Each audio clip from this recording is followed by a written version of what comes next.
Right, we now live, so we're gonna go through. Uh,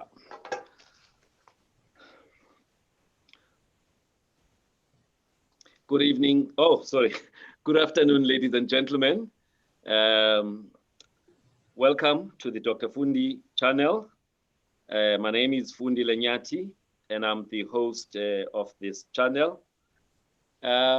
Today, as part of the Women's Month, you will be aware that we have been, showcasing women who are doing great things in our country.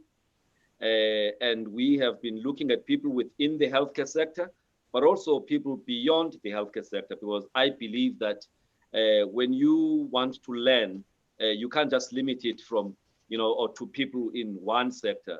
There's things you can learn from other industries as well. So the people I've been interviewing range from legal professionals to entrepreneurs to academics and all of that. But today, we're back in the healthcare sector.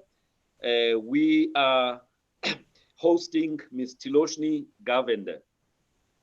Thiloshni Govender, she is currently the president of the Employee Assistance Programs Association of South Africa. That's her job, part-time job, but the real job that she does.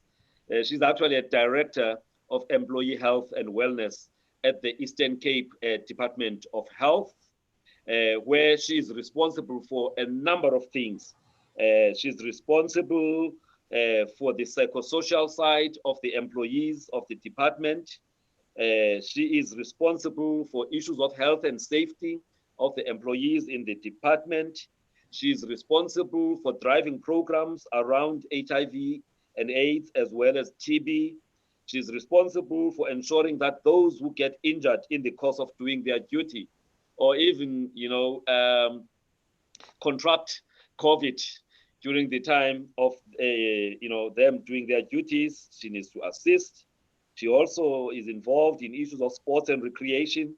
So that's her paying job. The other one is the president. She does it because of just the love she has for the issues of employee health and wellness. I'll tell you more about her. Otherwise, she's a qualified social worker who got her undergraduate degree at the University of Durban, Westville, before it became University of KwaZulu-Natal. And that was in 1991, just 2 years after I had finished my degree. And then she has recently added masters, in EAP from the University of Pretoria. She continues to reinvent herself. And I want to hear more about who this person is. She describes herself as a free spirit who believes that God is too big to fit into one religion. Now, she needs to tell us what she means by that. But also, she describes her background as somebody who comes from humble beginnings in Chatsworth, Durban, a mother of two young adults, one 18 and one 20 years old.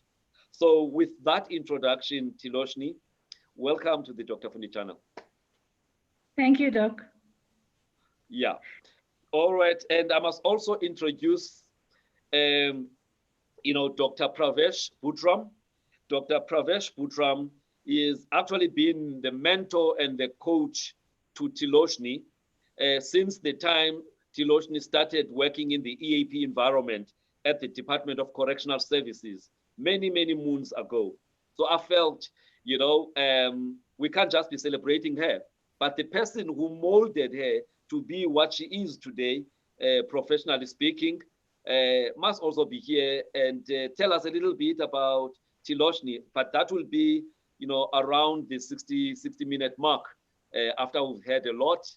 So Thiloshni, you must know that whatever you're going to say, there's somebody who knows a lot about you. And if you say something that is not 100%, Prav is definitely going to tell us. You will. I will. All right. All right. So I've already welcomed you. Welcome, Dr. Pravesh, as well. I hope we're gonna have an enjoyable, next 60 to 90 minutes showcasing or celebrating this lady who actually has been doing great things in the area of employee health and wellness, not only for her department, but actually now driving that for the rest of the country, and also collaborating with people who are doing the same thing, across the continent and also the world. So yeah, we are now ready with the introductions. We're done with that. So Thiloshni, please tell us about yourself. I've already said a few things, but yeah, you grew up in Chatsworth. Just tell us a little bit about the family you grew up in and the influences of the community of Chatsworth. Yeah, let's start there. Let's start with what you just said now about great things. Because, my worldview is that we can't do any great things. And I'm sure you may have heard Mother Teresa say, we can do no great things, only small things with great love. Okay. And that has been a quotation that has been with me from the time I was a teenager. Yeah. And it has been an absolute core value and belief that has driven me in every aspect of my life, whether it's in my personal life or my professional life. So when you say great things, it automatically brings that to mind. Yeah. I'm not afraid of my age. I was born in 1970, which makes me 50 this year. Unfortunately, that 50 happened plonk in level 5 of the lockdown. So it was just me. It was just me and my two grown kids that had a wonderful little celebration together. So Um, the whole thing about year 2020 being 2020, it's definitely not worked for you because I'm sure you're going to have plenty of celebrations and you've had none because of COVID. yes, no. The last time I actually celebrated my birthday, I was 40 and graduating with my master's. Yeah. So my 50th was going to be the next celebration. So I'm going to have it. I'm going to have this year again next year. We'll just pretend this year didn't happen. We'll wipe it off the Yeah. yeah. Doc, I was born in 1970, and a month after I was born, my mom ran away from her marital home and went Yeah. back to her parents who had just moved to Chatsworth. Mm. And that was in the year after Chatsworth actually was completed as a housing development. And Yeah. my grandparents lived in central Durban, near the Greyville Racecourse, Yeah. Yeah. just before they were displaced to Chatsworth. Yeah. I have to mention my grandfather because he's a war veteran Mm. and he fought in World War II. Mm. Um, and my grandmom, who came to Durban from India as a little child, Mm. that her father, after he finished his indenture, Yeah. had got a little farm out in La Mercy in the north of Durban Yeah. and started a little farm there. Okay. So they come from strong stock, and it has influenced me as a child. Because every time I would cry and whine and complain, my grandfather used to say to me, "You have strong genes. So Yeah. we are stronger than this." He's always like, call me a warrior. So He's to humble celebrate, warriors. so to celebrate you during this month of August, where we normally refer to women as imbokodo, which is a stone, or boulders, it's actually appropriate for you then, because you were grown up to be a strong woman. Oh, absolutely, absolutely. I had very strong role models, especially female role models, starting with my grandmother. She was a machinist in a textile factory in Durban, but she was made of strong stuff. So, as much as we had my grandfather and my mother's brothers, because we lived in an extended family, Yeah. because when my mom left her marital home, she went back to her parents. So, I grew up with my grandparents and my uncles and aunts. Was that Um, allowed for her to come back? Because, you know, people in those days, they would say, go back. Eh? we married you to that family, you go back. Thankfully, I'm not sure. I mean, but they took her in because she was going through a lot of difficulty. She'd literally run away with me as a Yes. little baby. Yeah. And so they gave refuge for her. There was not very much tolerance back then. Yeah. But as a single mom, she continued to stay with my grandparents right up until she passed on. Yeah. Very, very strong family. I come from a soccer family also, Doc. My mother's brothers played professional soccer. So Wow. a lot of my very early childhood days, we would be spending the Sundays at the soccer fields. Yeah. Because my uncles used to play, so we used to pack up this, picnic basket with sandwiches and whatever not, and our pots of curry wrapped up in the cloth Yeah. and biryani, because that Some used to be a roti thing. and biryani there. Yes, and we'd spend our Sundays watching soccer, watching Yeah. my uncle play. And I have some photos of me sitting as a mascot. When you have all your Yes. soccer players lined up and they take these photos, and I have one of me sitting on a ball as a Yeah. mascot. So soccer was a very, very big influence Yeah. in my life on a positive and a negative level, because my uncles were so obsessed with soccer that they didn't really have personal lives and didn't really have families. They just kind of lived for soccer. Yeah.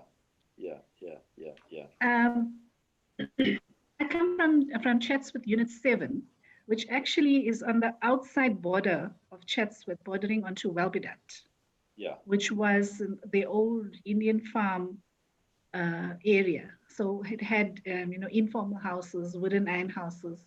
And my primary school that I went to was Welbedat Primary School, which was already just over 100 years old when I was there. Mm. So we had a very small school with a few classrooms, wooden iron structures, Yeah. one little brick block with 4 classrooms. Yeah. And in my early days of class 1 and class 2 was spent under the tree, sitting on a bench. In our classes were some of them were held under the trees. We had these Yeah. big trees, at the school yard. Then at least being in the Eastern Cape, where some of the classes are still held under the trees, is not something that's very new to you then. Yes, and absolutely. So if I remember my friends at school, some of whom I'm still friends with, Yeah. we had this adventurous spirit. Like we would, move around freely and go on all these adventures in the bushes and down to the rivers in Welbedat, and pick up our friends along the way and try to get home before it got dark. So Yeah. it was lots of fun Yes. in But those in days. all of that, what were the things that have built you, that have made you the person you are? Things that have made, that have given you a compass of life, from those early days. It gave me my fearlessness, because I'm seriously not afraid. When I came to the Eastern Cape, with all the jobs that I've had to drive around the entire province, going from town to town. I've been to every town in the Eastern Cape, and by myself. I'm not afraid to go, and I think that spirit of adventure is something that's from my early childhood days, because we used to be out there in the bushes. There was no fear. We had a little group of friends, and we would go and play all sorts of games and pretend we were scientists on this expedition, and Mm. all sorts of fun that we had, and we were not afraid of anything. Yes. And, Yes. and that's part of, and those that know me will know, I'm not afraid of anything. Yeah. Yeah. um, What I would just else? stare that fear in the face and just get on with it. Yeah. That's me. And I started school in 1976. Wow. And one of my strong memories that I have from that year is the songs "We Don't Need No Education," because that was the height of the Education. struggle. I remember one time all the kids in our school decided we were going to boycott. So we kind of ran out of all our classrooms and moved up the field and sat on this open field where we used to have our sports that we played. And along came our principal with his cane and chased us all back. Yeah. Yeah. Yeah. But I mean, those were the times, and it was really interesting stuff. So now you just mentioned something about the fact that your mom came and you guys were an extended family. Now, in most extended families, every adult within the home, or they're part of the extended family, they had a right to discipline you. The concept of it takes a village to actually, raise a child. Your family, extended family, and the community. Did you guys have that as well? Yes, no, absolutely. There was no sense of my mother is my parent. My mother was just one of the adults in my life, and my uncles, my aunts, my neighbors, because we were freely moving around. There's no boundaries. There were no fences and walls like we have today. So I would be raised next door. I used to spend most of my time in my neighbor's house when I was very little, because my mom, being a single parent, worked 2 jobs. Yeah. So I don't have very much memories of her presence in my life in the very early days. Yeah. It was my neighbors and my family members, that raised me. Okay. So let's move quickly around, the schooling. I want us to move quickly because we're going to spend a lot of time in terms of your working life.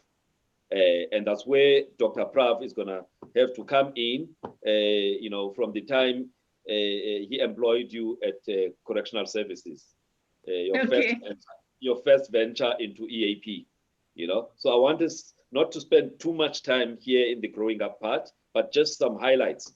Yeah.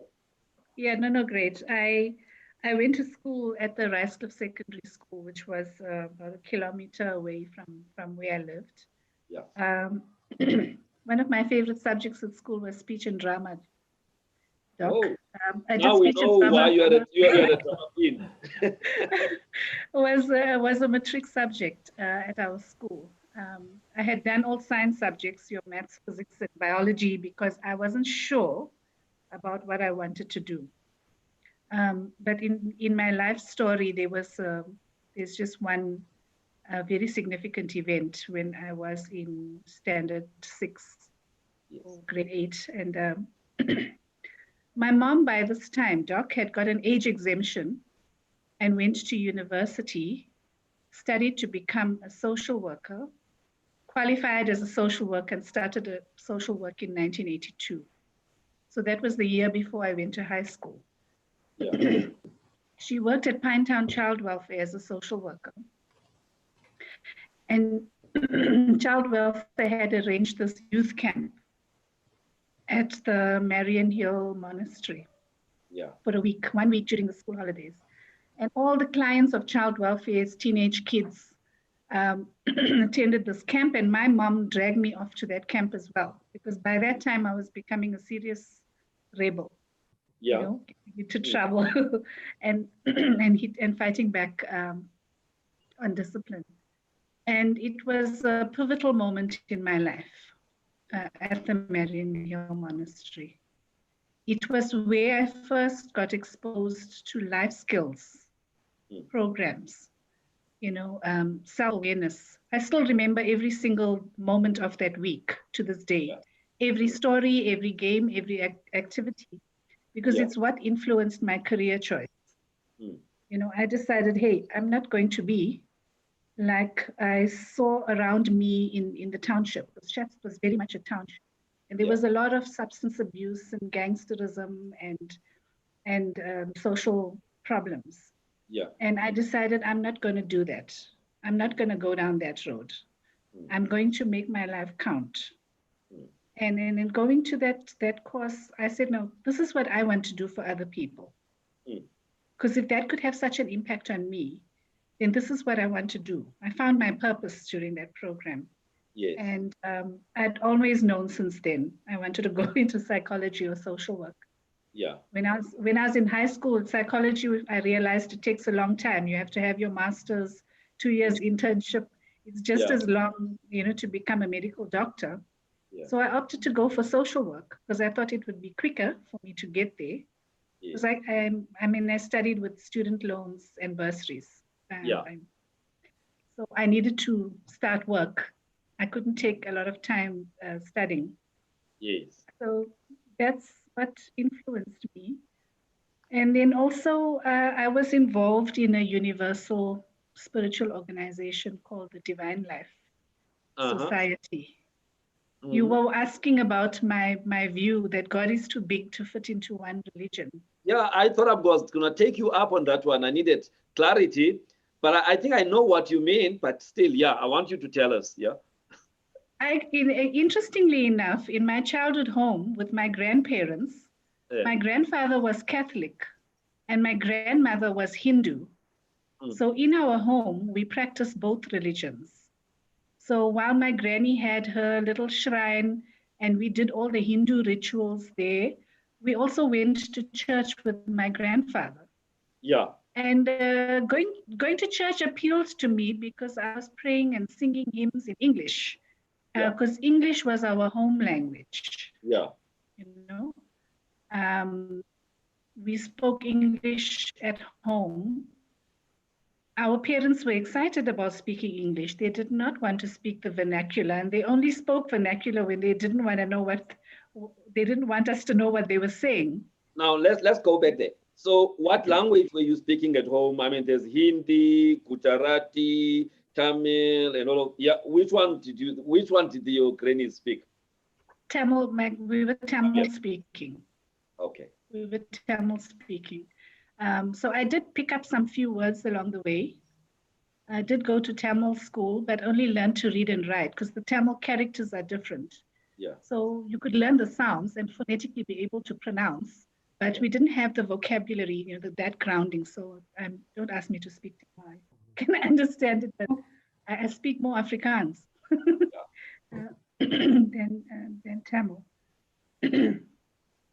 Yeah, so the Divine Life Society had actually introduced us to service activities.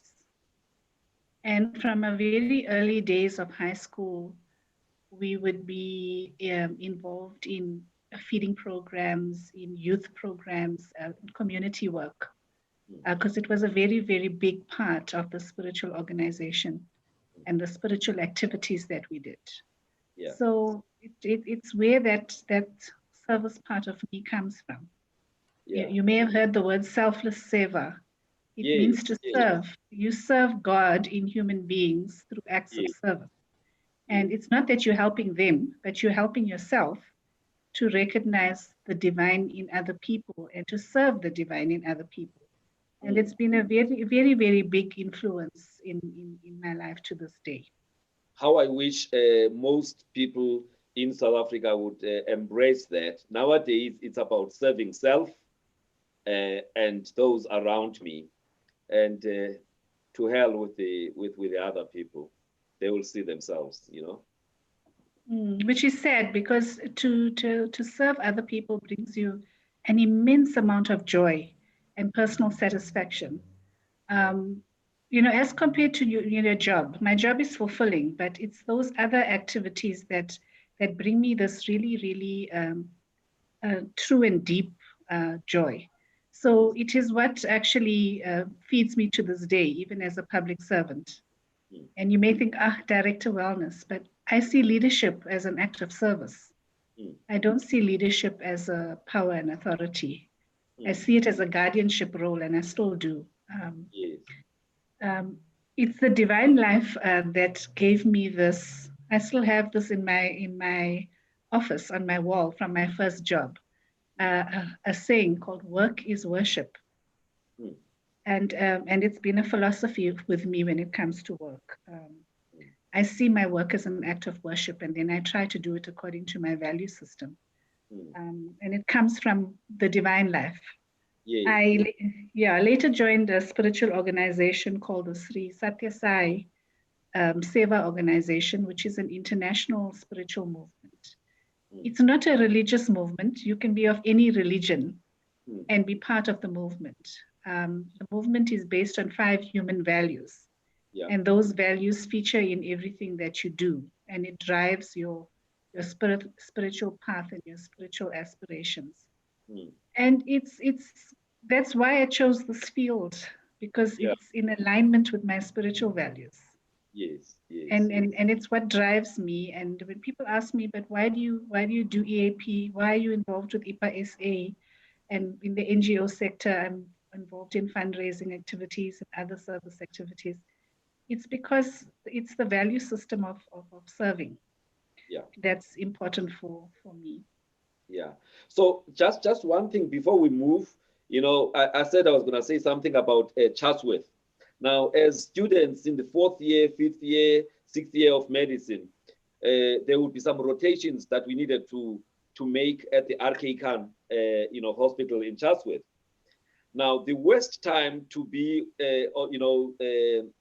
to be in the hospital would be on Valentine's Day.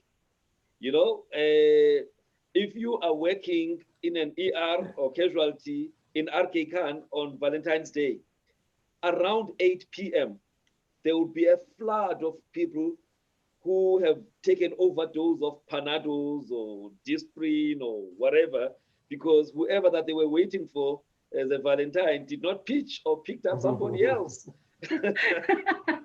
So when I think of Chatsworth, that's what comes up, in my mind, that these young people who had dressed nicely, waiting to be picked up by a Valentine, and they end up taking overdose of paracetamol.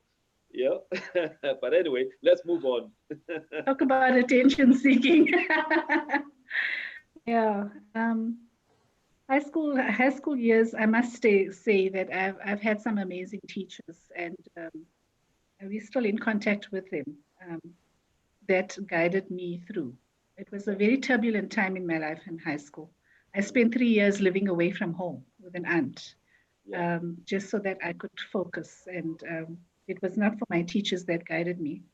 Um, I don't know. One of my teachers used to call me this dark horse, and I used to get very upset when he used to call me this. I never understood it until much later as an adult what a dark horse meant. Yes. You know, Did you take it literally that because maybe your complexion was darker than others? I wasn't sure what he meant, but I mean, I understand it now. And when we had our 30-year reunion, he was there, and I was like, wow, okay, I get it now. Yes. Yeah. There is this thing called colorism. I'm sure you've heard about it, where within the same ethnic group or race group, but those who are lighter than others, they look down upon those who are darker. And in fact, in India, some of the parents would pay more dowry for somebody who's lighter, you know, than Actually, it's the other way around, Doc. or something They like that. pay they pay more dowry if the girl was darker, because now they have to bribe their family to for the marriage to take place. Oh, okay, Yes. okay. So the darker, the more ugly, the less educated you were, the more dowry the girl's parents had to pop up in order to get their girls married. That's That colorism is still there. It's still there. It's still there, very much so in the Indian community. all right. Yeah, let's move on. Yeah. um, then it was university, Durban Westville. Mhm. I went to university exactly 10 years after my mom was there. Yeah. So it was exciting. Some of the lecturers had lectured to my mom, Yeah. and my mom had made quite an impression because she was this young divorcee mom with two kids that was at university, that was her whole 10 years older than all the other Yes. students at that time. And so everybody remembered, her from that. Mm. My mom had to deal with a lot of stigma being a divorcee in the Indian community. Yeah. And I grew up with that stigma in my face every single day. I was this kid from a broken home. Mm. A lot of my friends at school, their parents would look at me strangely and not want me to associate with my friends because I came from a broken home. And since I did come from a broken home, then I'd be a bad influence. Mm. I was expected to be a dropout. Mm. I had to put up with a lot of stigma and discrimination because I came from this broken home. And my mom had to put up with a lot of stigma because she was a single parent and a divorcee. Mm. And she would often say to my brother and I that it's up to us to hold her name high because people expected the worst from her and from us. Yeah. So I was always conscious that I would not want to let my mom down Yeah. and I wouldn't want her reputation to suffer. And even, I mean, to this day, I feel I always have to prove that I'm okay and that I'm good enough and I'm a person of value. Yeah. This broken home concept, I mean, and I see it's still there today. Yeah, And it's very, very I was sad. about to But ask you, I was about to ask you about it to say, has it changed? Because social stigma, on issues around divorce, and it's across, the different race groups. I mean, even in the Black African, society, um, being divorced, it's seen as some form of failure, you know. And well, I went through a divorce as well many years ago, and I had to actually um brand myself as a recycled bachelor, you know. And with all matters recycled, sometimes becoming more valuable than the originals. So I was like, okay, I'm gonna go back to the market. I think I will be much more valuable than the originals. But anyway, this is your story. Yeah. yeah, I experienced that same stigma. I was divorced in 2009. And man, I was not prepared for the stigma because I had Yeah. this belief that we're a more modern community now. I did Yeah. not expect to go through that. But geez, overnight, most of my friends circle just vanished. Yeah.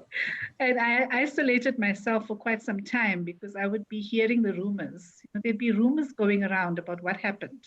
Mm. And I was not a person that would talk, about what happened.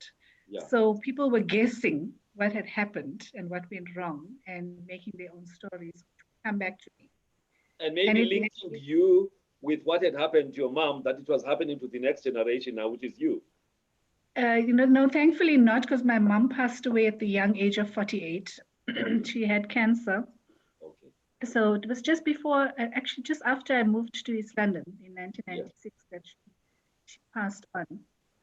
But that stigma is still there, really, and it's amazing. A lot of my married friends Mm. kept away. I don't know why. Maybe they just didn't want to deal with a young divorcee being in their circle any longer. Um, Yeah. but your true friends, that's when you see your true friends are the ones that stand by you. And then Yes. over time, people feel less threatened, uh, you Yeah. know, um, and then they back off when they realize, I'm not interested in other men, Yeah. I'm not interested. I've Yeah. got too much going on in my life. So Yeah. it's been a lot easier now. But Yeah. I still feel that pressure of a single mom, Yeah. especially with regard to my kids. Yeah. I always tell them that they represent me and my performance as a mother. Mm. So before they do anything, say anything, or watch their behavior, it's a reflection of me. Yes. So they must think about that and then they must make their choices. Yeah. Because people would expect them also coming from this broken home, Yeah. Yeah. Um, those expectations are still very much there, Mm. very much there. Yeah. And then university, Durban Yes. Westville, No. Yes. Because now you were there 10 years after your mom. Some 1983. lecturers still remembered your mom. How was life at varsity? I mean, that's when you get more independence. You don't have to attend classes. You can just lazy around, and then there's young men who are telling you sweet nothings, and all of things. So yeah, how was UDW? I was in a serious relationship with someone that I met when I was in Standard 9. So Okay. throughout my university years, I was already taken. So I wasn't really interested in guys. But Oh, My distraction at university was the pool table. Yeah. I used to play pool when I was on campus, and I was the first girl to start playing pool at University of Durban, Westville. Yeah. And I used to really get into trouble a lot because the guys around the cafeteria at Durban Westville, used to treat me like this foreigner Yeah. there. But then eventually, I think the other girls saw me playing and got a little bit bolder, so they joined in. And shortly after that, we had a lot more girls playing pool. So that was your I taste of patriarchy there. Yes, absolutely. I failed my sociology in my first year because when there was this DP long test, there Yeah. was a pool tournament in the cafeteria, and I'd taken part in the pool tournament and missed my long test. So in my second year, I had to repeat, and in my third year, when I was doing my majors, I had sociology to do as well. Uh, yeah, my friends still don't let me forget that. But it Yeah. was worth it because I got this very fancy looking two-piece pool cue, Yeah. which I still have. Wow. From So, that was Maggie, my prize for the tournament. yes. So, do you still play? I mean, given an opportunity to play, do you still play? I can see Dr. Prav there is like saying yes. Yes, I do. Whenever I get a Dr. Prav, chance to. Dr. Prav, Yes, yeah. Have you seen her play or have you played against her?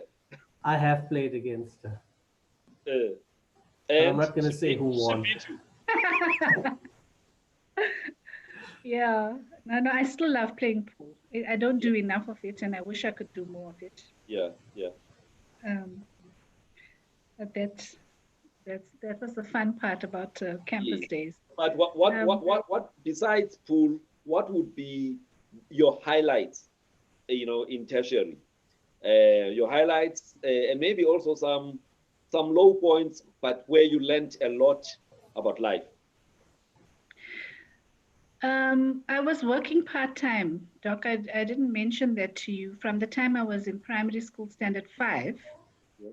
I worked part-time Fridays, Saturdays, and Sundays and school holidays. Yeah. And that continued right up until I finished university. So I didn't really have much of a social life. Um, okay, Friday afternoons, University of Durban, Westville, everybody goes down to the sports center and they party there. I grew up in a home where my mom, when I was 16 years old, said to me, "You are going to drink and you are going to get drunk here at home." Because I had a family that loved to party. We'd get together and have a lot of social events. So I got drunk for the first time when I was 16 for Mm-hmm. my birthday, and I never wanted to go. I never wanted to get drunk ever again. So by the time I got to university, it was all my friends that were coming from very sheltered homes that were like really running wild and having a blast and time of their lives and doing all the things their parents didn't allow them to do. I was over it. The novelty was gone.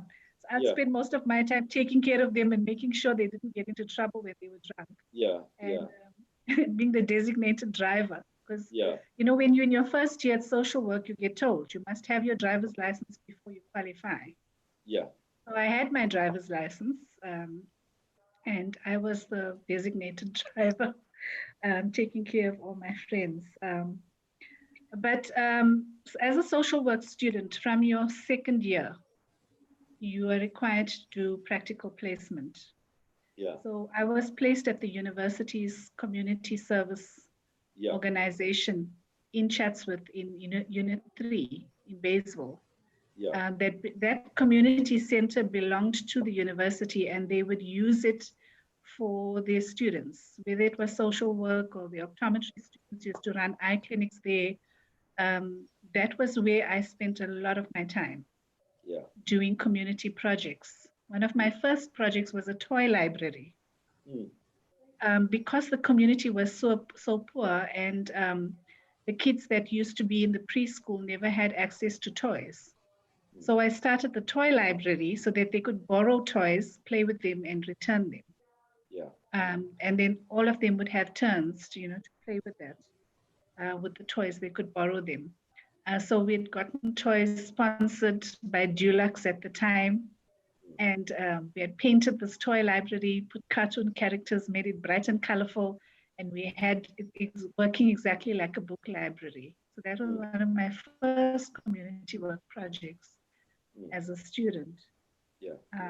That was the most excitement I had in my life because I was busy. I was having fun, and I was connecting with other people, and I was part of other youth movements. I was part of some cultural movements as well. Yeah. I made lots of friends. And had quite a blast. Yeah. So did you do your undergrad degree in record time? I know you mentioned something about you carried something into second year because you were busy with school. But did you finish your degree in record time, or you Yes, I did. an extra year? Yes, I know. I did. I finished my degree in time. I was told you don't get distinctions in social work. Yeah. So I ended up with just like 1% less than cum laude in my final mark, which I was so ticked off about because that year I'd set that as a goal for myself. I was going to graduate cum laude. Yeah. And then I was told we don't have cum laude in social work. And I was, couldn't you tell me that at the beginning of the year? Yeah. Right. Yeah. All But right. it was exciting. So at the time you were finishing your degree, you were definitely sure that this is the space where I want to make an impact in the world. Social work. That's it. Yes, absolutely. But I didn't want to be a social worker like my mom. Yeah. My mom worked for child welfare as a statutory social worker, dealing with child abuse and neglect, and she had this long list of cases, and she was casework oriented.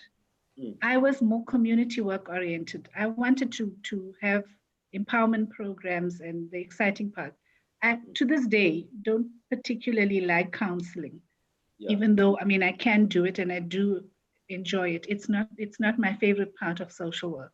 Yeah. So I said to my mom, I'm not going to be a social worker like you. Yeah.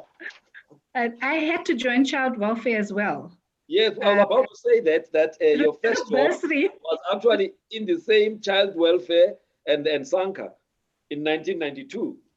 Yes, I had a bursary from child welfare, so I had to fulfill 2 years of working for child welfare. Yeah. And I spent 4 years there. And to be very honest with you, I hated it. Why? I'll tell you why. I was given an area in Durban called Malagasy in Isipingo, Lotus Park Orient, Malagasy, informal settlement area that I focused on. Yeah. And I would see clients there who would come to child welfare, get counseling, come for grocery hampers. They would have volume 1 of their files, case files, volume 2, volume 3. Their kids grow up, they have their own issues, they become clients. It was just this perpetual vicious cycle that doesn't seem to break. And I couldn't handle that. I could not understand why people were not motivated to change. They were quite happy to whine and complain about their problems and collect grocery hampers, but they didn't do anything to empower themselves and bring themselves out of the situation. So I found counseling and working with them very, very frustrating. That in my impact. Sorry, is it because you were not seeing the impact in terms of them getting, to take more responsibility about their lives, because they were actually, enjoying, I'll put it that way, bad circumstances, but the fact that they're going to get stuff, given to them.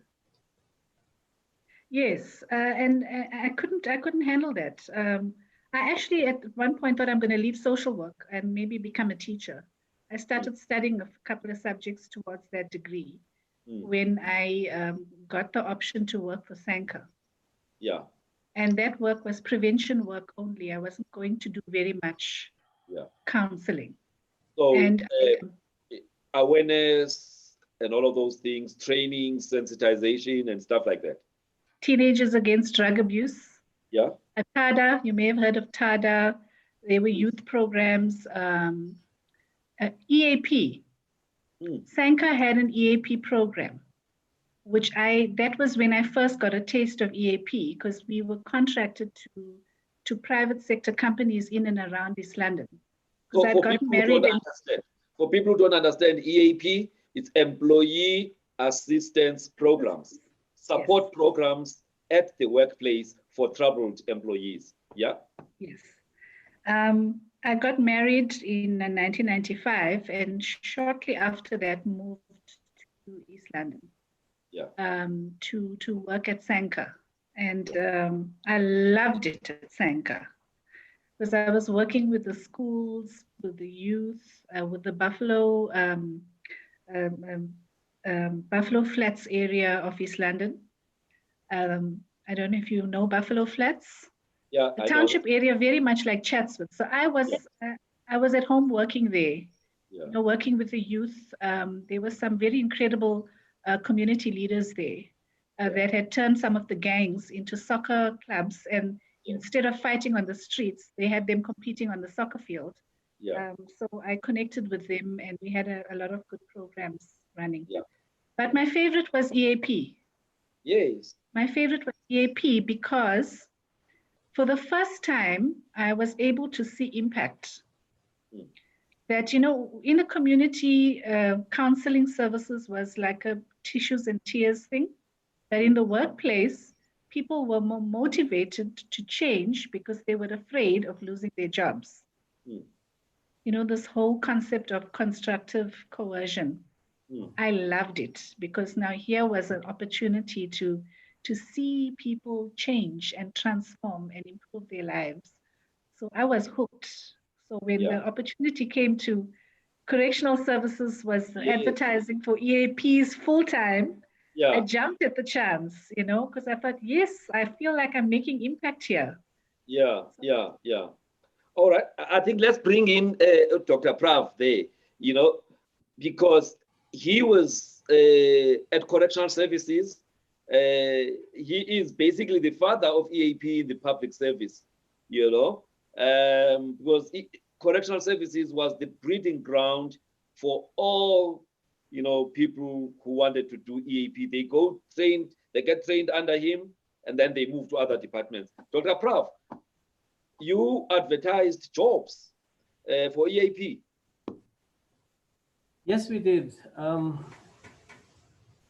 Our introduction to EAP was a very difficult one, because most people thought that because there was no EAP in the public service, that correctional service wouldn't be able to do something like that.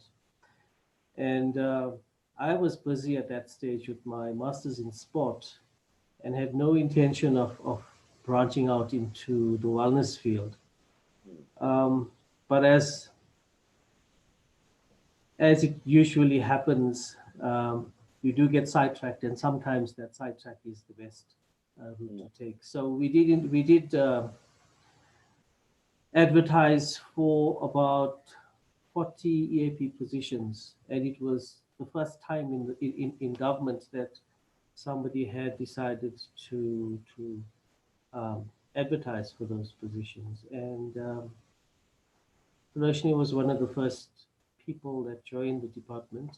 In 2000, we began with the program properly, and she joined the program. So that was my first, I think, really my first meeting with her was more of constructive coercion. And maybe she will tell you about that. But we did have many people that did apply and started the program in the department. So why her? What made her to make it in that 40? Because I'm sure there were many people who wanted the job, to get the exposure to this area that was not really, really known, especially in the public sector. Actually, I didn't interview her. Yes, maybe if I did, she wouldn't have got the job. But it was a colleague of mine that did the interview. And I trusted her judgment because she was a social worker as well. And we did have a really good group of people, and some of them are still in the department. So what made her stand out, though, once you started working with her? New area. She had a little bit of exposure into EAP, but obviously as just one of the many things she was doing. Now she was going to be full-time in this area, of providing psychosocial support in the workplace. I think it was her experience, her qualifications, the fact that she had worked with Sanka. I think that was a huge plus for us because she had the experience of working in the environments that we were venturing into. So all of that, apart from that, she was based in the Eastern Cape, and we needed somebody in the Eastern Cape to run the region as well. Yeah. So all of that, I think, helped us. Yeah. Okay. All right. Lovely. Lovely. And that was 2000, right? Right. Yes. 20 years I was later. I was 7 months pregnant How? when I joined correctional services. You didn't disclose when you were applying I that did. there was a ban No, in I the did. I did, but Dr. Budram and I had a very interesting first conversation a few days after I started at correctional services, because he had arranged for the EAP short course. Yeah. For all the EAPs from all over the country that had been newly appointed. And me being 7 months pregnant was not able to make the 1,100 kilometer drive from East London to Pretoria. So I requested to fly to Pretoria. Yeah. And he didn't want to let me fly. He said I must skip out on the training, yeah, because he wouldn't be able to arrange a flight. And I said to him exactly what I've said in a lot of spaces in my life growing up. Why not? Why can't I fly? The rebel in you coming back. Very, very much so. I did think it was unfair. And I said to him, I believe it was discriminatory because I did disclose that I was pregnant. And I do believe that I should fly. And I'd given even a costing of how it actually worked out cheaper for me to fly than to take a road trip to come up to Pretoria. So I forced his hand and I did go for the training course. Wow. So you see the constructive coercion that I talked about, Dr. Nancy. Yeah. And so you were in this place, working under Dr. Prav. You guys were doing pioneering work in the public sector because EAP was not a thing in the public sector. Even in the private sector, it's those large companies, especially multinationals. So how was, your being part of this, creating something new, no real template for the public sector? You guys were trying this and trying that, which, yeah. It was indeed pioneering work, but my grounding as a social worker, is when you go into a community, the first thing you do is needs analysis. Yes. You get into the community, you understand its demographics, its profile, its needs, you mobilize the leadership within that community, you work with what they have and what their problems are. And for me to take that paradigm into the workplace was a very easy transition. Okay. Because when I got into correctional services, that was the first thing I did. We didn't know it was called an organizational profile at the time. It didn't have a name. But as a social worker, I did what came instinctively, is that first I tried to learn about the organization, know where the employees are, what their occupational categories are. I went around introducing myself to everybody, talking to them, finding out about their work, working with them, spending time in the prisons with the wardens, just to get a feel of what their work was like. And it took about a month or two for me to get some kind of understanding of where they were as a client organization. And then we formed a committee, and then we decided, okay, these are the services that the employees wanted. Dr. Budram had already done a lot of pioneering work. So when I started work there, everybody was excited to welcome me. But it was a lot of pressure because the employees were expecting, this psychosocial support. Mm.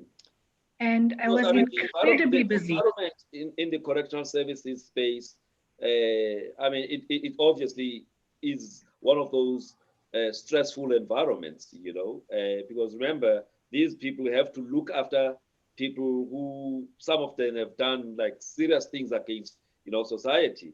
And some of them are still itching to break out and go back, to society. So to be looking after those kind of people, obviously, it must be creating stress to the warders. And now you were coming in to assist those highly stressed people called warders. Yeah. Yes, they used to call me the cop doctor. Yes. Dr. Fundi, my first day at correctional services, at 10 o'clock that morning, I got a call from Medium B prison.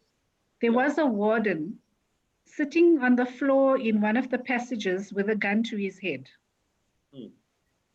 And I had to go there and intervene because he wanted to shoot himself or shoot other people. It was January. He had not come to work for 2 weeks in December over the festive period. And then he came back to work, and then they wanted to dismiss him because of a history of absenteeism. So he got his gun when he came on duty, and he wanted to shoot himself. So that was my entry into correctional services. Within Yo. the first 2 hours, I had to go there and sit down with them, with the other guys. We had to talk him down. We had to remove his gun from him and then do debriefing, get him into counseling sessions. It took him about a year to stabilize his life. But I mean, I had a number of those encounters with employees that were threatening suicide or had just had psychotic episodes in the 4 years that I was there. Mm. So it really pulled on my skills in terms of hostage suicide negotiations. Yes. It was really an empowering experience working for them. I had some really, really good, really scary experiences. Because So to wrap up, prison wardens, they have a different culture. yes, yes. So to the Prof, she spent 4 years at correctional services. What are the things that you remember about her as your mentee during that 4 years? I think it was a baptism of fire for her. But what I remember most was how resilient she was and how she was able Remember, it was made to. of tough stuff. I mean, she traced it from grannies. Well, Yeah. I was not aware of any of that at that point in time, but I think her experiences and the way she dealt with those cases helped us a lot in being able to understand exactly what we were dealing with and how to resolve them. We had developed at that stage several ways in which we would be addressing some of those incidents, and we found that they worked for us. But the practical experience, the resilience, the ability to think very quickly. She will also tell you about other incidents if she has some time, of where one of the officers came into her waiting room and put the gun on the table. So we've had several of those, and how you manage that, I think, helped us a lot in being able to understand it, because we also at that stage had social workers that were new in the profession, also working in the EAP. Mm, mm, mm. So as much as she was your mentee, but she also became one of the trusted ones in terms of execution of what needed to be executed from the plans that you guys had come up with. Yes, I was very well aware of the fact that I was not a social worker, and it was brought up several times, including by several consultants when I initiated the program. I remember a consultant who came up to me and said to me that it'll never work. You're not a social worker, you don't know how these things work, so you cannot put a program like this in place. It must be run and managed by social workers. And I said to him, look, I'm good at putting things together. I know how to tweak things, and I took the models that were available, and I think what worked for us was that we did not adopt the American model completely. Yeah. We actually Africanized the model and made it suitable for us. The needs analyses that Thiloshni talked about, I had done 21 workshops before I implemented the program in my department on a national level, just to ascertain what the actual needs of our members and of our staff were. And when they came in as qualified and seasoned social workers, it was quite easy to put together their expertise with the plans that I had, and that is why it worked so well. Yeah, lovely, lovely. So, Thiloshni, what do you remember? What's your proud moment when you think about the 4 years at Correctional Services? There were many of them, but in that first year, one of the things I remember was the suicide prevention campaign. Dr. Budram will remember that year, the correctional services had a very high incidence of suicide. So we'd gone through a whole campaign of educating employees about suicide, empowering them with skills. We did a lot of training so that they could be able to identify suicidal behavior or changes in behavior, as well as them scripting them in terms of what to say and what to do when they find their co-workers that are under strain. This is a lesson for us in employee wellness even today. Professionals may be there in the workplaces, but it's the supervisors and the peer network that are there every day, every hour. And unless they are fully empowered to be able to deal with the situation hands-on and live when it happens, there's a big element missing. And I think that this is a lesson even now with the health sector, with the COVID-19 crisis. There's this outcry for psychosocial support. But when you look closely at what is expected in the workplace, it's for more hands-on support. So while I feel sometimes we're a little bit misguided right now, looking to employ more professionals and beef up the structure in terms of putting clinical professionals there in the health sector. But what the employees need is to feel that that their management and their colleagues are caring for them every day. And that can only happen by the supervisor manager network. And there's a lesson from correctional services we took that when I look now at health, I want to focus on empowering the supervisors so that they can give the psychosocial support. They don't need clinical counseling.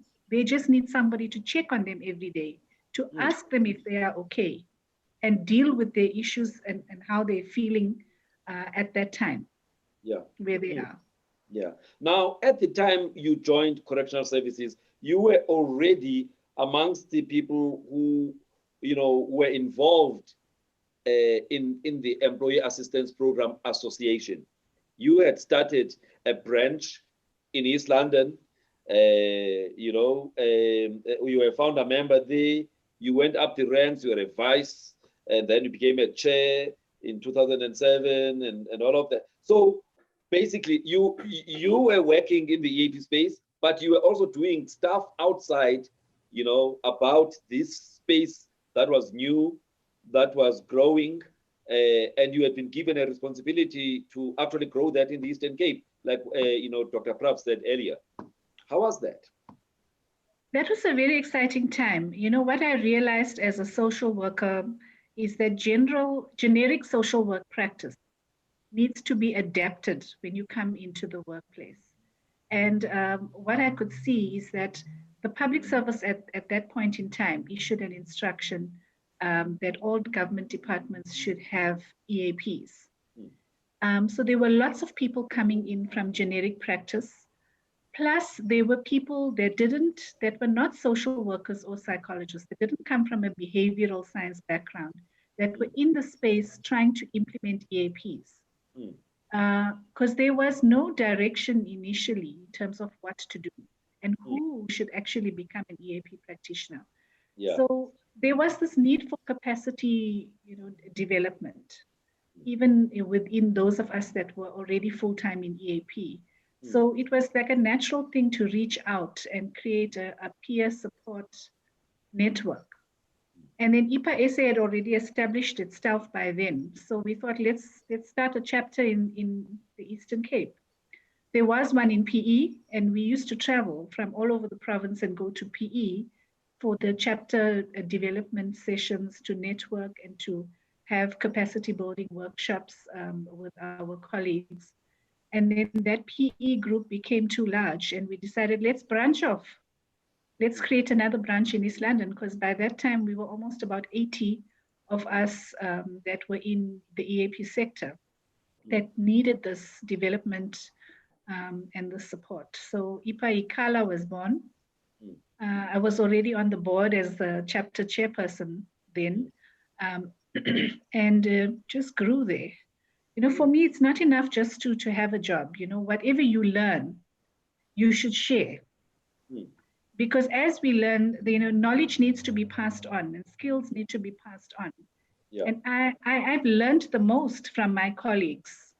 And I hope that they can learn from me, so that peer education and supervision and support is so critical.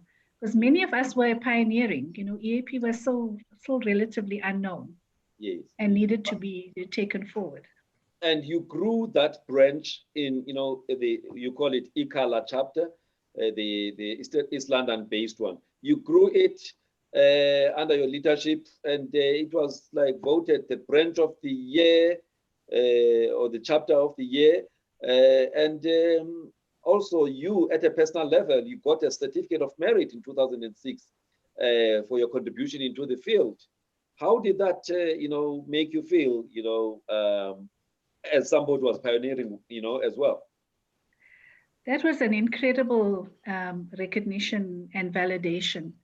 What we did instinctively as correctional services is we had a core team. So we created systems and processes, guidelines and forms and manuals so that we could share with our colleagues, not realizing what we were doing. So that recognition from IPA SA was really amazing, and it felt good that your efforts are being seen.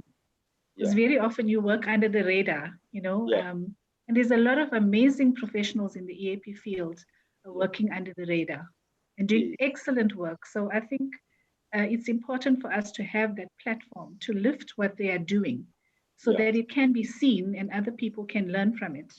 Yeah. Now, this week sometime, I think on Tuesday or Wednesday, the South African SAICA, the body of accountants, they actually released a report, which actually I just feel it's a report that says employee wellness programs are a must for all employers, and they went on to show the benefits to the employer of having that, and all of that. And I was like, why did it take so long? Because, this was known 20 years ago, what the benefits of having employee wellness program is. But it's big news. It's on TV. They are interviewing the lady from SAICA about why the business case of having employee wellness programs. So the question I'm going to pose to both of you, Thiloshni and Dr. Prav, why is it that it still makes news, the need to have employee wellness programs? More than 20 years, almost 20 years since you actually put up this program at Correctional Services.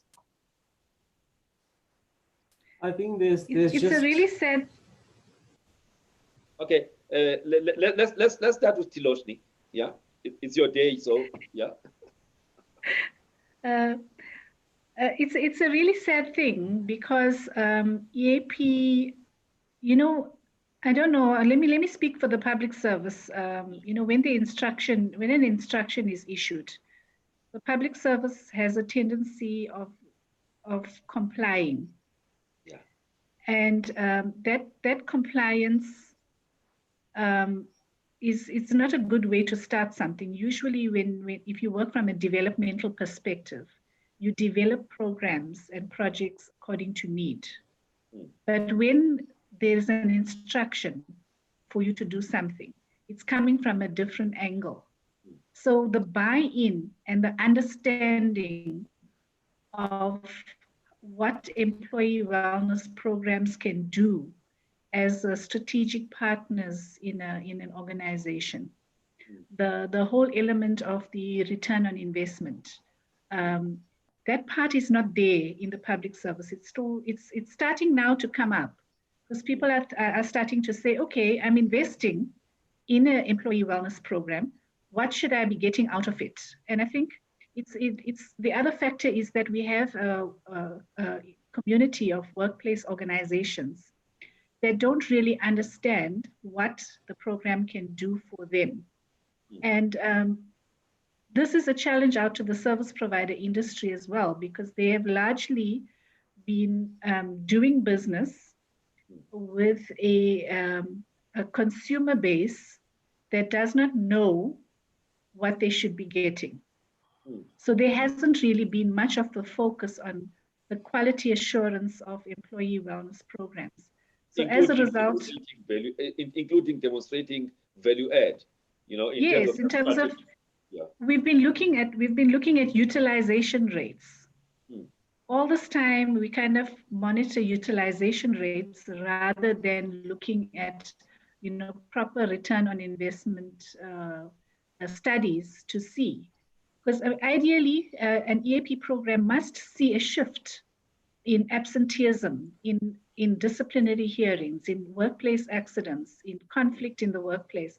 All of those things should be measured and should be improving as a result of having an EAP. And that is not happening in many organizations. They are still very, very unknowing consumers out there. And that's where IPA SA is trying now to make some waves and to create a paradigm with some standards and ethics and vetting processes to make sure that our EAP consumers out there are being more careful and monitoring what they're getting and demanding better quality. So I think that is something that for the current term of office, we've decided we're going to zoom in on the whole area of educating our EAP consumer base so that our service providers have now to watch and make sure that they're providing a good quality service. Indeed. So let's just go back to Dr. Prav. Dr. Prav, just answer that question for me. 20 years later, it still makes big news when an industry association like SAICA comes out and says our findings are, we need to have employee wellness programs. They will improve productivity. They will reduce operational costs. They will reduce turnover of staff. There will be less, injuries on duty and all of that. But you knew that 20 years ago. Yes, we did.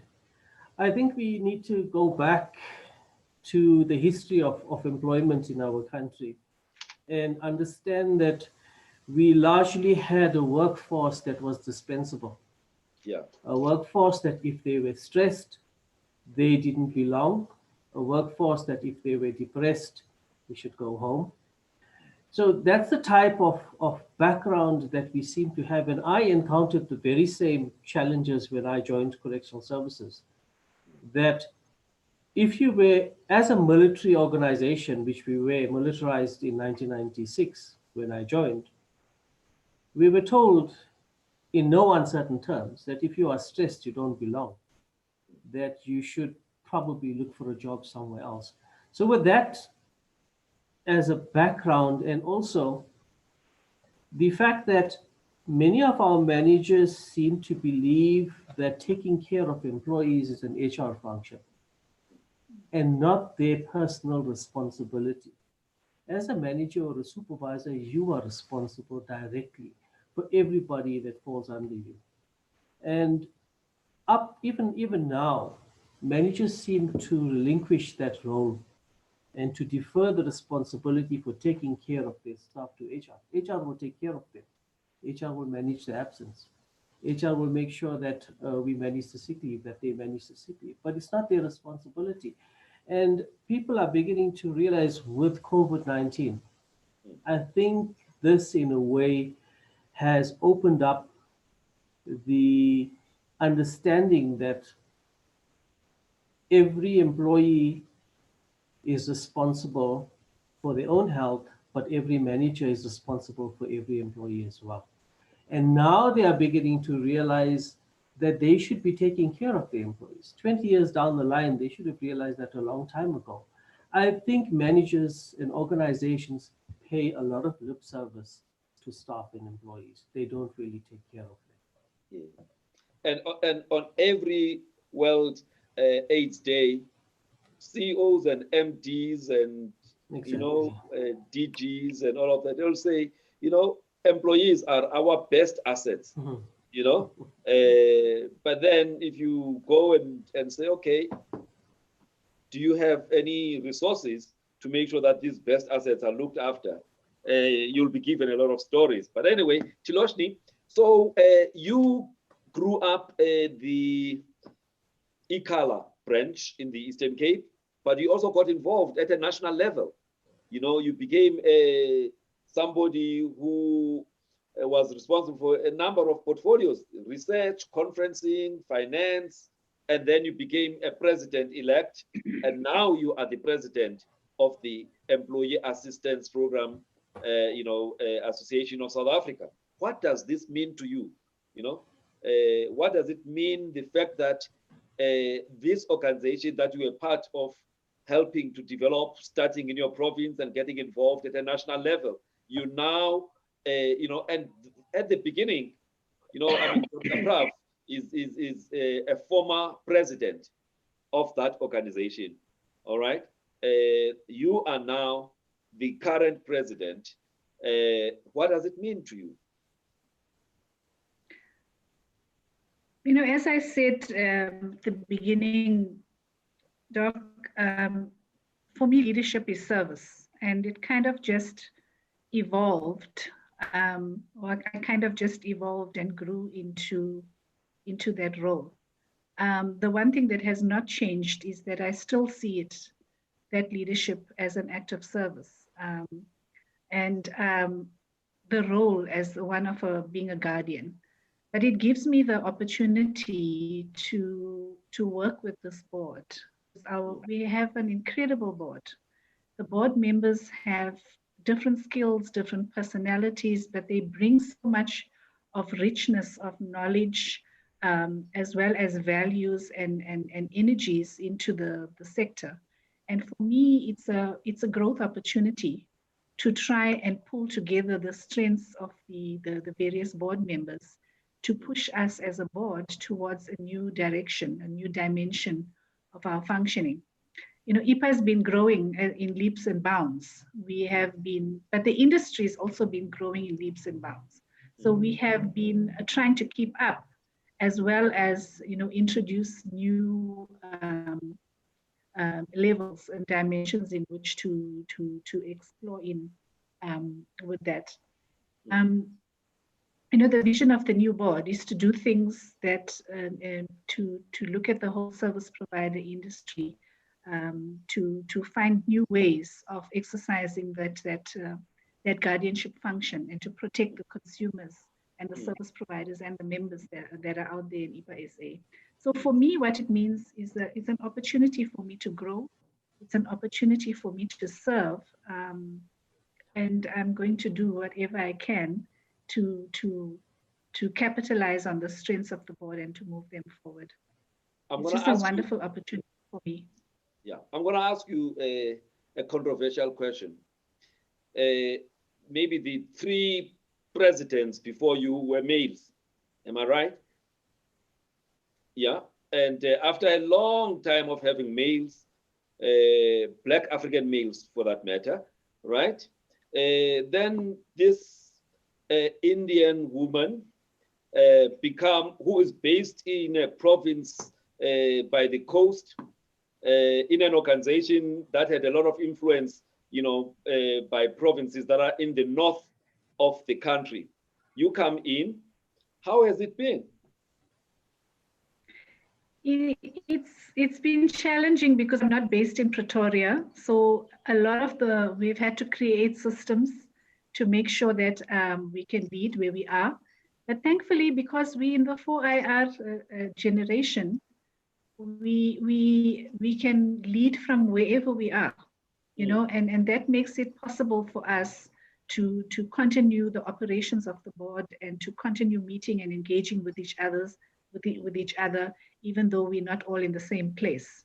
Yeah. Our major challenge has been banking, but even now with the banking, we can Yeah. manage the finances of the organization from our phones. And Okay. right now, the three directors of IPA SA are in three different provinces.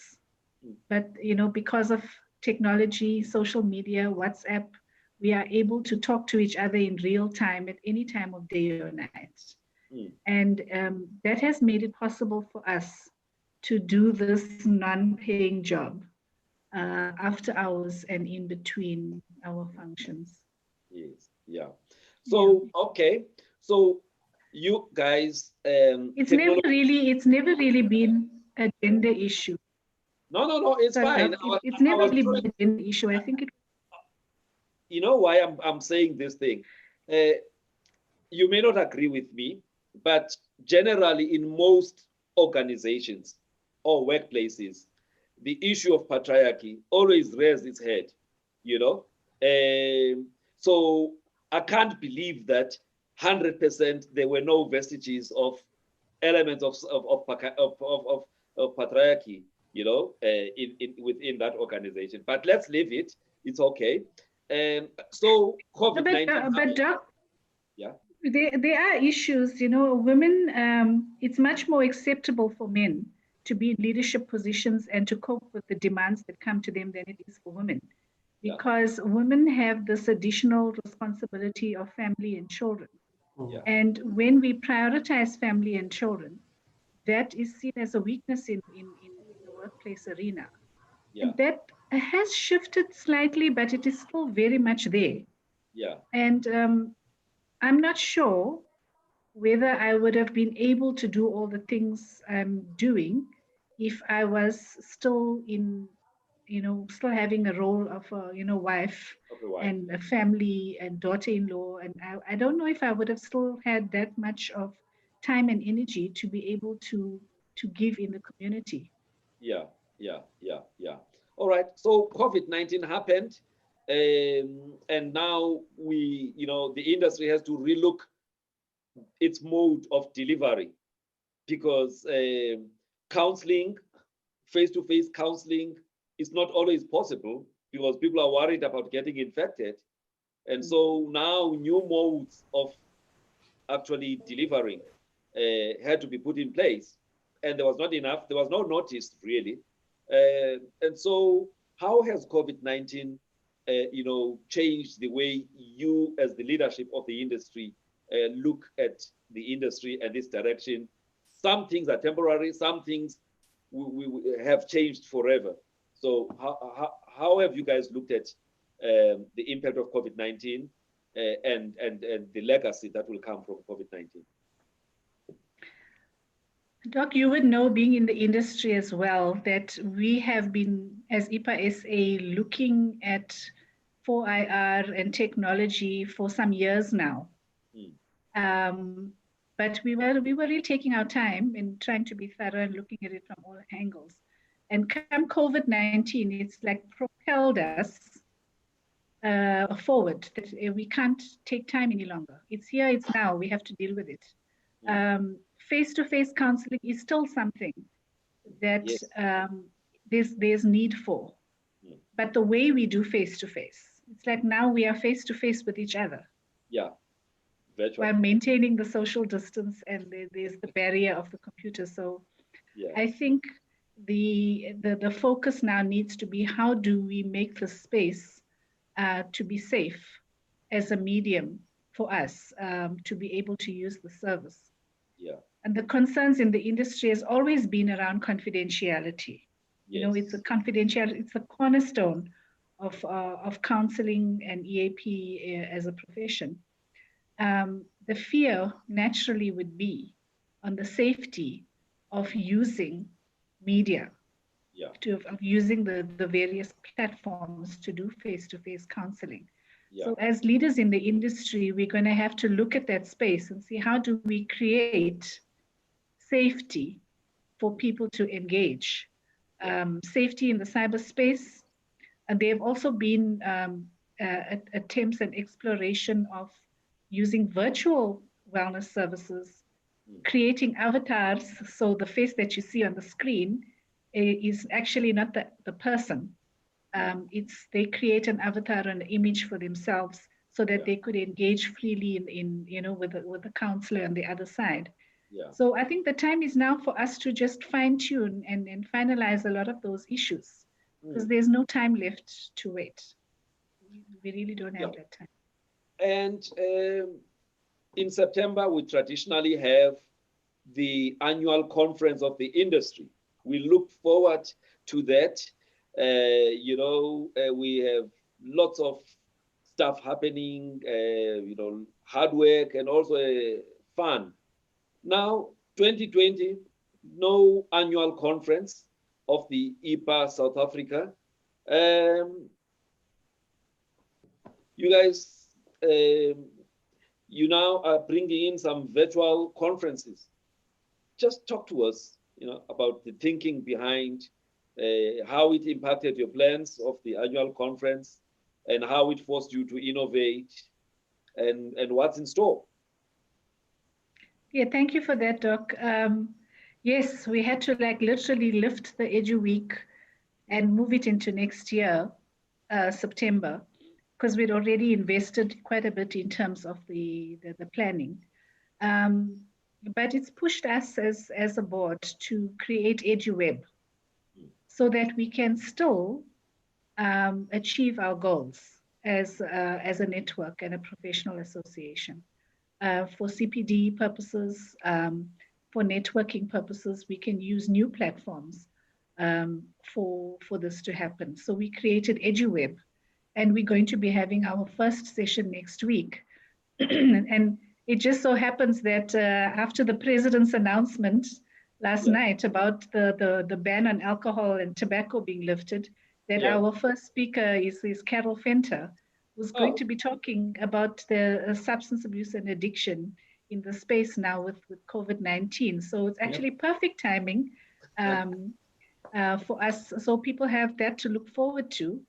We're going to be having sessions every month that would provide the CPD needs of our membership and the broader space out there. And in fact, EduWeb gives us an opportunity to reach out and to be available even in the international space, because people can join from anywhere. So it's really propelled us in the new direction, and I'm excited to see it happening. So watch the space. Beautiful, beautiful. And how has the membership, responded to, the innovation that you guys have brought, to ensure that, they can still get the CPD points and stuff? Membership is excited, so they're all looking forward to it. It's something that everybody's been asking, what are we going to do? We miss having our chapter meetings.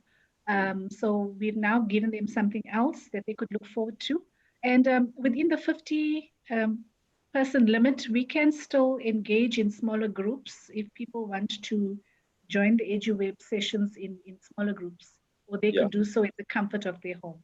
It's really, really up to them. But it's exciting that we can still continue to connect and engage with our membership, even though there are these restrictions. Yeah. Dr. Prav, COVID-19, EAP industry, your thoughts, around that. Yes, Thiloshni, as the president, has already told us their thoughts and everything, but just, when you're sitting there and reviewing everything and being the father of the industry in South Africa, your thoughts. I've always been a disruptologist. I think you know that. We've had several conversations about that. When I was talking about COVID-19 last year, towards the end of last year, I remember standing up in the Western Cape and one of the senior managers stood up and said, but that's never coming to South Africa. That was in December last year. But I think as an industry, we have already made huge strides in understanding the nature of the work that we're going to be doing. We're going to start looking at telecounseling as well. We need to look at virtual sessions. We're going to be looking at using the technology that's available to us to address some of the serious challenges that people have. Zoom burnout. Yes. People are already suffering with fatigue at the moment. Yeah. Managers are unable to manage staff at home. They don't know how to delegate. They don't know how to manage staff. People who are at home are not doing work. There's huge issues with substance abuse. So all of those areas become challenges that we can address as a board and as the EAP industry. Yeah, lovely. So actually in the chaos and the disruption, there's a lot of opportunity, an opportunity to actually bring in stuff that you thought you were going to bring in 3 years or 5 years. It must come now. The mindset must change now. Yes, and one of the things that we have been very excited about is the role that you play in the industry, because you've already taken up that role. We've been talking about this in our last board meeting as well, that we talked about disruptology, we talked about technology, and you've already done that. So I think we need to also learn from some of the things that you've done, and maybe you can help also assist us as a board to take it forward. Yeah, no, thank you. Yeah, so Thiloshni, you are at the helm of this industry, of employee assistance. You want to leave a legacy in the industry. You still have a couple of years to go. I'm not sure if you'll make yourself available to be a president again, but at this point, what do you want what do you want the industry to remember you for?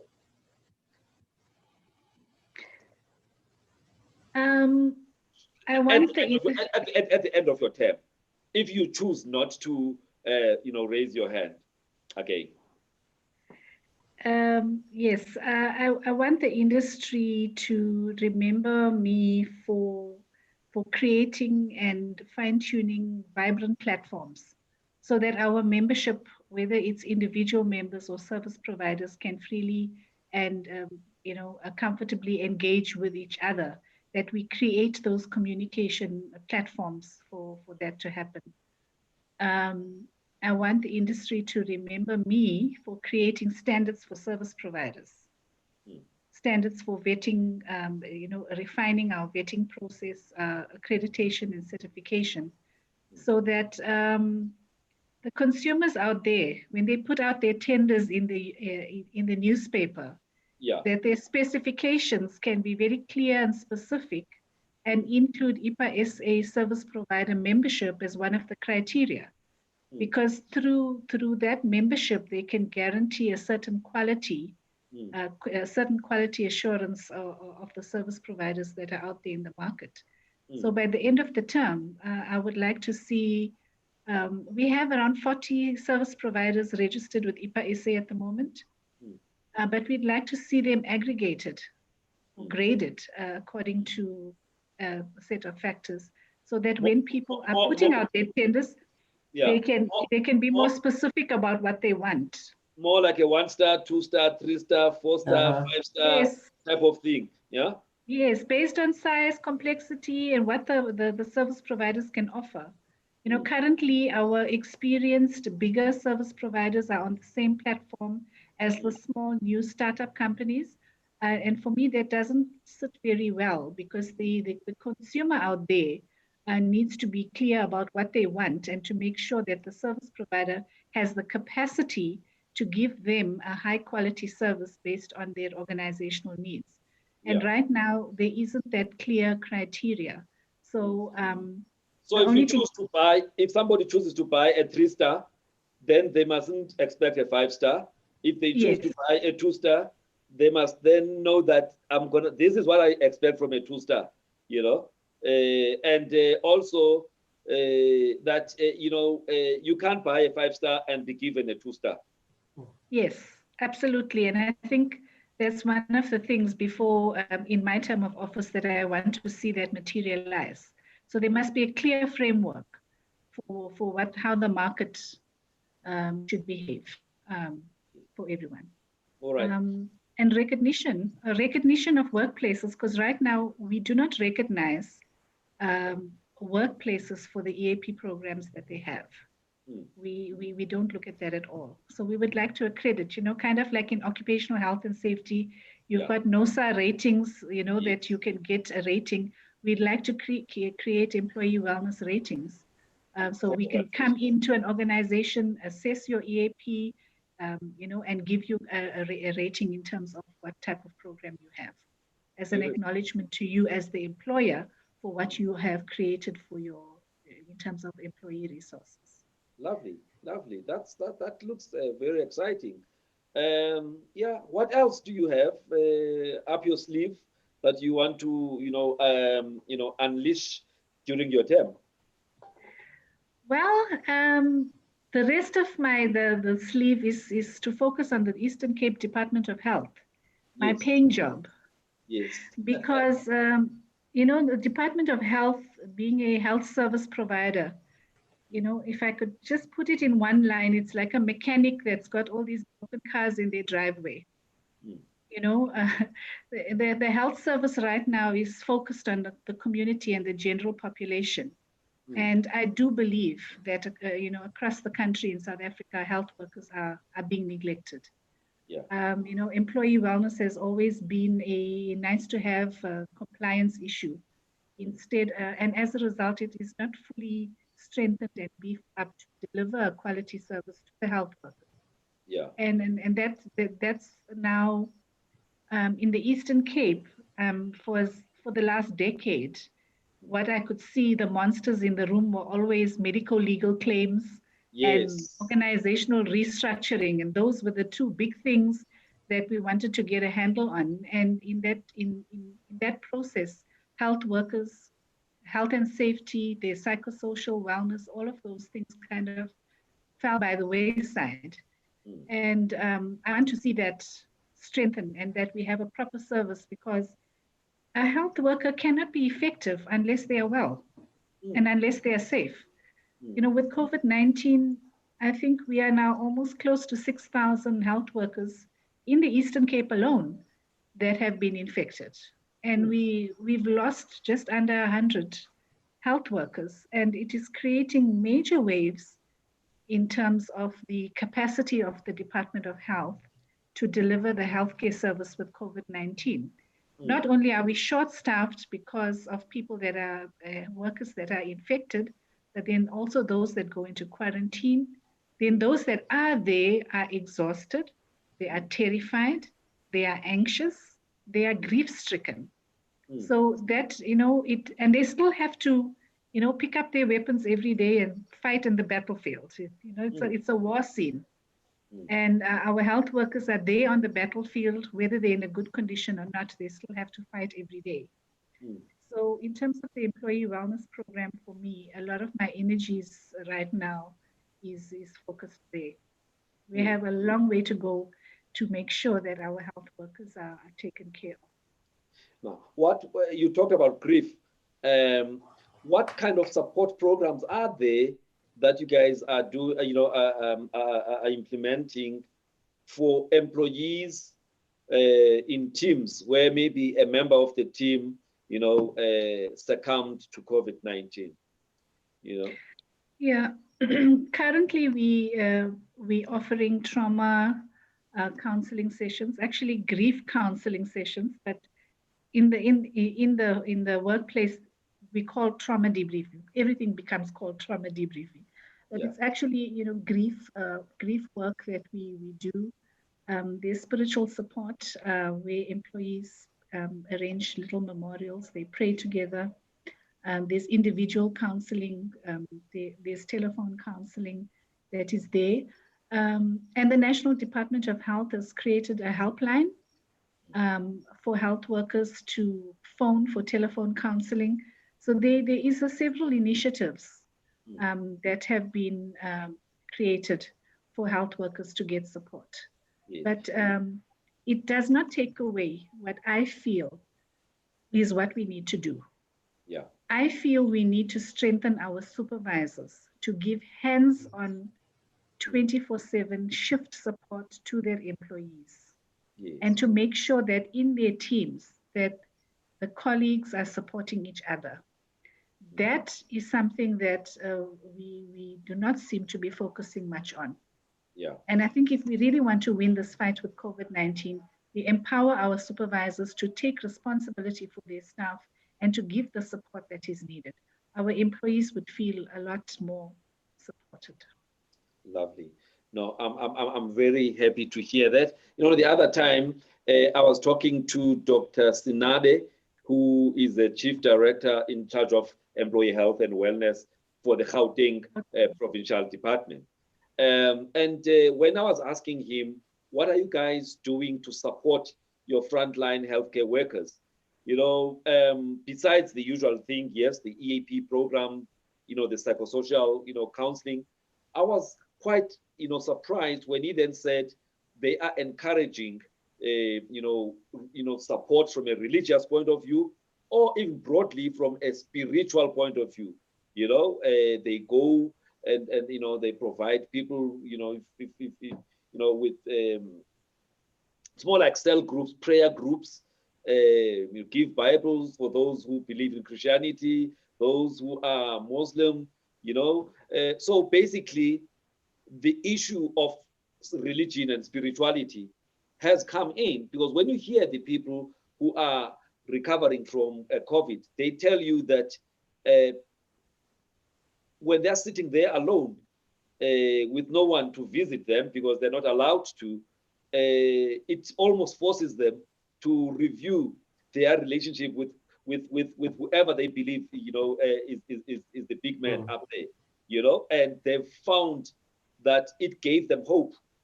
It gave them hope. This is over and above the orthodox, psychosocial counseling that is provided, by counseling professionals. So for me, this is just one other thing that has shown that, we really need to look at people as a whole, their beliefs and everything, and support them in line, not a cutted base, support them according to their beliefs, over and above the professional side of things. But anyway, so I'm happy to hear you also saying Council of Churches. Yes. The Council of Churches in the Eastern Cape is busy with the outreach program at the moment. Yes. Reaching out to healthcare workers, especially in the front lines, to give them that pastoral support. Yes. It's so important, because there is this sense of helplessness that has set in. That the wave it's like a tsunami, and we're all helpless. And we've been dealing with PPE, we've been issuing PPE, we've put in health and safety measures, we've done a lot of things, but this infection is still spreading. I mean, it's still going, it's taking its course through the workforce. Yeah. So at a time like this, spiritual support becomes a very, very critical element of giving people hope, that they're going to be okay. Yeah. No matter what happens. Yes. Dr. Prav, do you want to add something as we wrap up? Yeah, I think in the work that I do at the moment, a lot of people are now beginning to look at being coached. Not just being coached in terms of how they could do better in the work that they do, but in finding alternatives like art, like a hobby, like some other way in which they could manage to go through this process. I find also a lot of the people who do talk about mindfulness and how important mindfulness is, being present, understanding, being trained on mindfulness. Yes. So those are just some of the other areas apart from the counseling and the coaching that we do. Yeah. All right. Not to mention Jerusalem dance. sometimes there's nothing else you can do. So let's just get some energy going. And, it Yes, just has lifting our employees' spirits up. So I'm saying go for it, guys, yes. I actually saw the guys at Doranginza Hospital. and Uh, pray. so they had a big thing there, all of them trying to dance to Jerusalem. And it is important. I mean, there were people saying, these guys, why do they go and dance to Jerusalem? But they are also entitled to downtime. They have their lunchtime. Obviously, they are not irresponsible. If they are doing this outside, there are other people inside. I mean, it's not that, Yes. healthcare workers are not robots. They're not machines. They also need to just let their head down. So I was actually happy to see that, as long as they know that patients are not left alone there. And we should be No, encouraged. absolutely.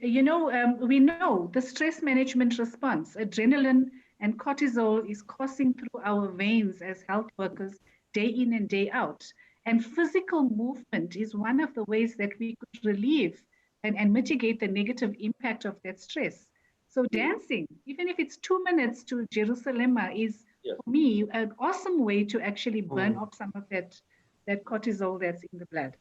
Yeah, and Dr. Prav, being a specialist in that space of sports and how the happy hormone can actually heal, at an emotional, at a level. So yeah, I think it's in this time we have a lot more time to think about things. yeah, And the mind sometimes tends to play these tricks on us. yeah, When we find that we are isolated, we begin to think of the worst things. So it's yeah, about training the mind. It's also about physical activity, I can assure you. And people have a lot more time now.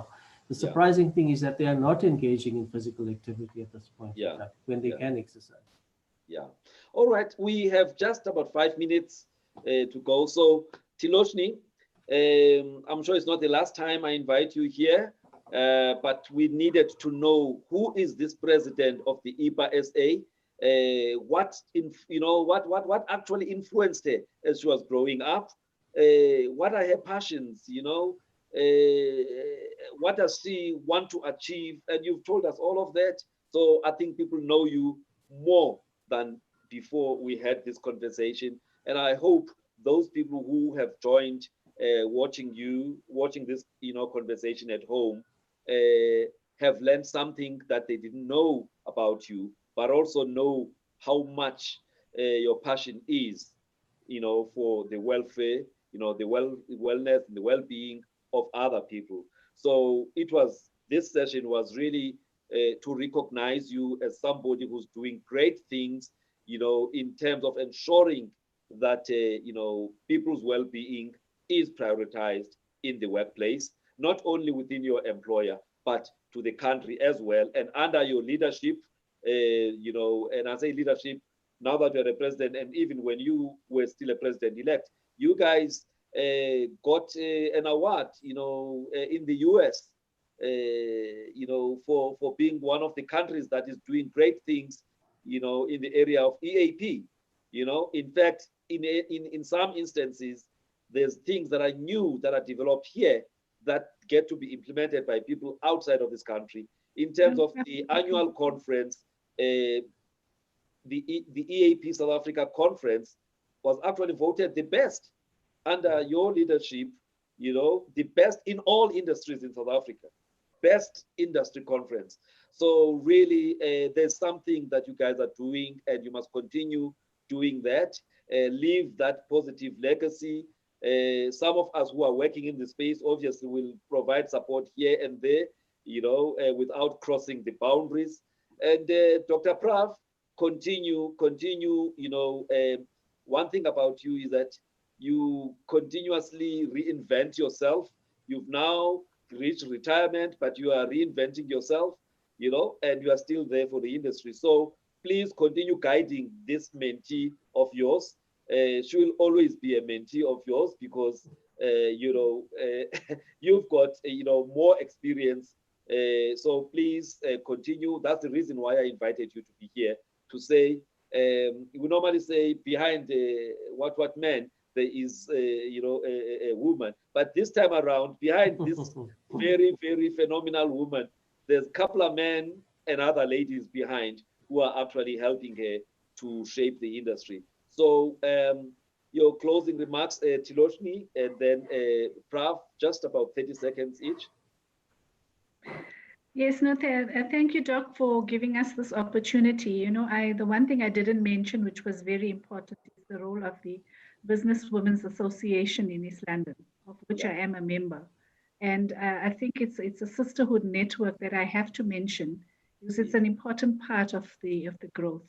I think I'm truly blessed that I have a lot of mentorship, coaching, and support that is available to me from different fronts. And for all those angels out there that have been a part of my journey, I want to just say thank you very much. You know, every one of you is important to me. And I am because we are. Thank you, thank you, thank you. And yeah, thank you for availing time on a Sunday afternoon, time that you don't have. You were in a board meeting for most of yesterday. So, but thank you for the time. Dr. Prav, your closing remarks? Yes, a good coach generally learns more from the person that he's coaching than the person than trying to coach himself. This is a book that Thiloshni gave to me. I'm not sure if you can see it. Finding Your Own North Star by Martha Beck. Yeah. She gave this to me a long time ago. She's even signed it. I'm not sure if you can see it right now. Can't see that one. Yeah. But this book has been a very important part of my journey as well. And I think one of the things that she didn't talk about was her love for reading and her love for books. So I think just on the closing note to tell her thank you very much. Also to thank you for allowing us to be on this platform. Yeah. No, I can't let her go without asking this one. This is Women's Month. Lift as you lift as you grow or something like that. You know, as you go up, you must be lifting. What are you doing to make sure that you lift other women? You are now the president of the industry association. What are you doing? That will be the last question from me. I am involved in a lot of coaching, formal and informal. You know, whatever coaching I have received, I've passed it forward, and I still continue to do that. You know, whether it's the University of Forte social work students or the EAP practitioners that are new in the field, through the Business Women's Association, I'm part of the Circle of Champions. So we mentor new women that require so. I'm passing it forward. I'm so blessed that I have to pass it forward. It's just something that's so important to me. Thank you very much. It would have been wrong of me to finish this interview without, just trying to, find out if you're doing something to lift up other women. Other people, they go up, they kick the ladder, and they are happy to just be there on their own. And so it's so important that as you rise, you lift up others. So thank you very much, Dr. Prav. Thank you, Thiloshni, and thank you to all our viewers who joined us. I hope you picked up one or two things that will also, make you know that it's important to look after not just the physical part of our health, but the social, the psychological, and even the spiritual part of our health. So with those words, thank you to everybody. Thank you, thank you, thank you. Thank you. Bye-bye. Bye-bye. Good night.